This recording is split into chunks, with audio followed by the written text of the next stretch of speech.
ஓம் அமிர்தேஸ்வரியை நமக நம சிவாயா. ஸோ அம்மா இன்னைக்கு ஒரு எளிய வாழ்க்கை எப்படி வாழணும், ஒரு ஆன்மீக சாதனை பண்ணுறவங்க எப்படிலாம் ஒரு வாழ்க்கை வாழணும்னு சொல்கிறாங்க, ஆன்மீகத்தில் இருக்கிறவங்க இப்படி தான் வாழணும் அப்படின்ட்டு நமக்கு நிறைய டிப்ஸ் கொடுக்குறாங்க. என்னென்னு பார்க்கலாம். குழந்தைகளை தன்னலமற்ற இயல்பை வளர்க்க வேண்டும். தன்னலம் இன்னைக்கு சுயநலம் தான் அதிகமாக மேலோங்கி நிற்குது. எல்லாத்துக்கிட்டேயும் சுயநலம் இருக்கும். கண்டிப்பாக ஏதோ ஒரு விஷயத்தில் கண்டிப்பாக சுயநலத்தோடு தான் இன்றைக்கி அதிகமாக எல்லாருமே வாழ்ந்துட்டு இருக்கிறேன் நானும் தான். ஸோ எல்லாருமே சுயநலம் நம்ம ஃபஸ்ட்டு அனலைஸ் பண்ணணும். நம்ம சுயநலம் இருக்காமா தன்னலத்தோடு இருக்காமா அப்படின்ட்டு. ஸோ தன்னலம் தான் முக்கியம்னு சொல்கிறாங்க. அதுக்கு நம்ம முடிஞ்சளவு எஃபோர்ட் போடணும். நம்ம டெய்லியும் ஒரு அனலைஸ் பண்ணி பார்க்கணும். இன்றைக்கி எவ்வளோக்குள்ளே நம்ம சுயநலமாக இருந்தோம், எவ்வளோக்குள்ளே பொதுநலமாக இருந்தோன்னு சொல்லிட்டு. ஸோ இது டெய்லியுமே கண்டிப்பாக நாம சுய பரிசோதனை பண்ணுவதனாலேயே நம்ம முன்னேறி செல்லலாம். ஓகே. ஸோ நெக்ஸ்ட்டு நம்ம சொந்த வசதிக்காக செய்யும் செயலை குறைக்க வேண்டும். நமக்கு இப்போ ஏர்ன் பண்ணுறோம், ஒரு மாதம் ஒரு 10,000 ஏர்ன் பண்ணுறோம் அப்படின்னா கண்டிப்பாக ஒரு 2,000 3,000 3000 அடுத்தவங்களுக்கு கொடுக்கணும். அந்த மைண்ட் செட் வரணும். ஸோ நமக்கு அந்த 10,000 நமக்கே செலவு பண்ணக்கூடாது.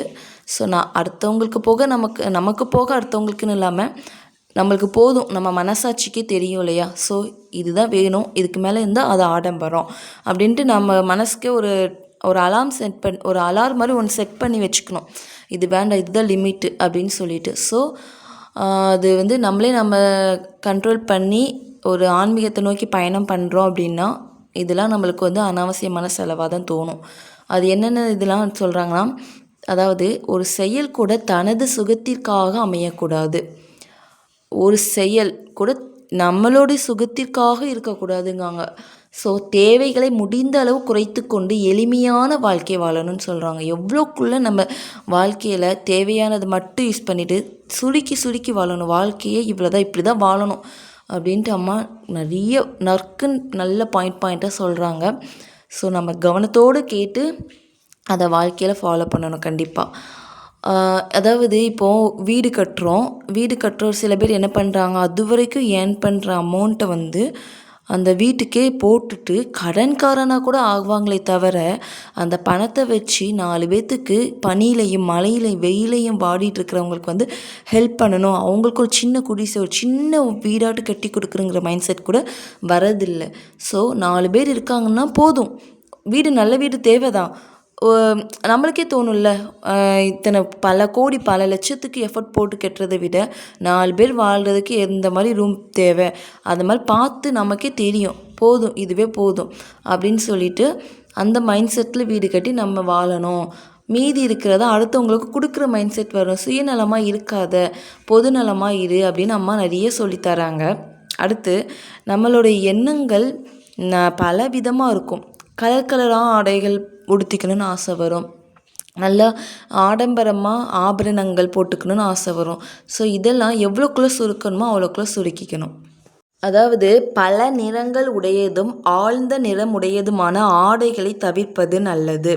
பிறரது கவனத்தில் படாமல் இருக்க இது உதவியாக இருக்கும். இப்போது ஒரு நல்ல ஒரு கலர்ஃபுல்லான ட்ரெஸ் போட்டு நல்லா ஜுவல்லு அந்த மாதிரி நிறையா ஆபரணங்கள்லாம் அணிஞ்சிட்டு ஒருத்தவங்க முன்னாடி போகிறோம். அனைவருடைய பார்வையும் நம்ம மீது தான் இருக்கணும். ஸோ அப்போ நம்மளுக்கு என்ன தோணும், நமக்கு ஒரு எண்ணம் வரும், அடுத்தவங்க மீது கவனம் போகும். ஸோ அது வேண்டாம், அப்படி இருக்க வேண்டாம் அப்படின்ட்டு அம்மா சொல்கிறாங்க. நம்ம முடிஞ்ச அளவு எளிமையான வாழ்க்கை வாழலாம். பிறருக்கு நம்மளுடைய இனிமையான வார்த்தை ஒரு நற்செயலுமே சரியான ஆபரணங்களாகும்னு அம்மா சொல்கிறாங்க. ஸோ நம்மளுடைய எண்ணங்கள், செயல்கள், ஒரு இனிமையான வார்த்தை இதுதான் நம்மளுடைய ஆபரணங்கள் அப்படின்னு அம்மா சொல்லி முடிக்கிறாங்க. அடுத்து இப்போது பழைய ட்ரெஸ்லாம் நிறைய இருக்கும். சில பேர் இதுக்கு முன்னாடி ஸ்பிரிச்சுவலுக்கு வர்றதுக்கு முன்னாடி நிறைய ட்ரெஸ்லாம் வாங்கி சேர்த்து வைப்பாங்க. அது அவங்களுடைய இப்போ பெண்கள்னாவே அது தானே ஆசை, ஆடை ஆபரணங்களுக்கு அதிகமாக ஆசைப்படுவாங்க இல்லையா. ஸோ இப்போ ஸ்பிரிச்சுவலுக்குலாம் வந்திருப்பாங்க. ஸோ அந்த ட்ரெஸ் எல்லாம் என்ன பண்ணுவாங்க, யாருக்கா தூக்கி கொடுப்பாங்க இல்லையா.